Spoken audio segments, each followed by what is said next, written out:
Derivadas de persoa, con ou sen N. Vos tamén tedes dúbidas sobre cando levan N as distintas palabras derivadas de persoa? Pois hoxe imos aprender a poñerllo ou a quitarllo, sen N. Temos, como non, a palabra persoa, que perdeu na súa evolución ese N intervocálico. E dela derivan tamén persoal e persoalmente. As dúas sen N tamén, con N. Aquí vou botar man da Ester do pasado. Repetimos, con N. Agora sí. Outras formas sí que mantiveron ese N. Toma nota. Personalidade, personalizar, personaxe, personalismo e personalista. E unha última cousa, moi importante tamén.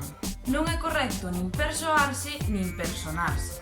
Debemos sustituir esas formas por comparecer ou presentarse. Así non hai dúbida co N, Digo cho eu.